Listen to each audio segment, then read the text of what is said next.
Good morning, Radhe Radhe. দেখুন গাছে আজকে কি সুন্দর জবা ফুটেছে। এই জবাগুলো এত সুন্দর হয় না, দুটো কালারের, একটা অরেঞ্জ কালারের আর একটা পিঙ্ক কালারের, আর সাইজগুলো ভীষণ বড় হয়। ফুল তুলে নিলাম, দিয়ে রান্নাঘরে চলে এসেছি। এবার বাসনগুলো সব মেজে রেখে গেছে, ঢেলে নিয়ে গুছিয়ে নিয়ে এবার রান্না করতে লেগে গেলাম। আজকে বেগুন ভাজা আর একটা সিম্পল ঝোল রান্না করব। দেখুন আগে সমস্ত আনাজপত্রগুলো কেটে নেবো, কেটে কুটে রেডি করে রাখলে না রান্না করতে বেশিক্ষণ টাইম লাগে না, ফটাফট করে হয়ে যায়। এদিকে আমি সবজি কাটতে আরম্ভ করে দিয়েছি, ওইদিকে আমার পুজোও হয়ে গেছে। এইবার রান্না বসাবো। প্রথমে আমি বাঁধাকপিটা কেটে নিয়েছি, এরপর টমেটো কেটে নিচ্ছি আর আলু কেটে নেবো। মাছ দিয়ে বাঁধাকপির ঝোল বানাবো, বড়ি দিয়ে মাছ দিয়ে খেতে কিন্তু খুব ভালো লাগে। আমি দেখুন আলুগুলো কাটা হয়ে গেছে, সমস্ত কিছু জড়ো করা থাকলে তাড়াতাড়ি হয়ে যায়। এদিকে কুকারে ভাত বসিয়ে দিয়েছি, কুকারে ভাত হতে বেশিক্ষণ টাইম লাগে না, তার মধ্যেই একটা পার্সেল চলে এসছে।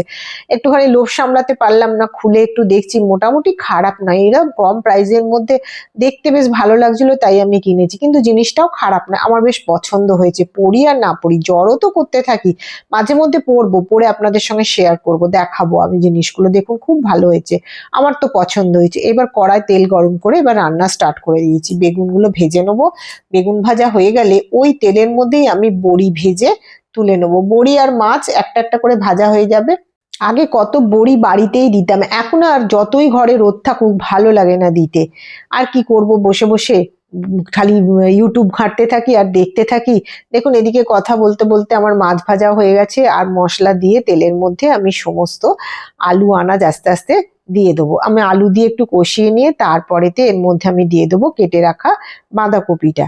দেওয়ার হয়ে গেছে, আমার রান্নাও তাড়াতাড়ি হয়ে গেছে। দেখুন ঢেলে দিলাম, দিয়ে এর মধ্যে মাছ দিয়ে ফুটিয়ে নেবো। আপনাদের সঙ্গে এই ছোট্ট একটা ভিডিও আমি এর ফাঁকে শেয়ার করে নিলাম।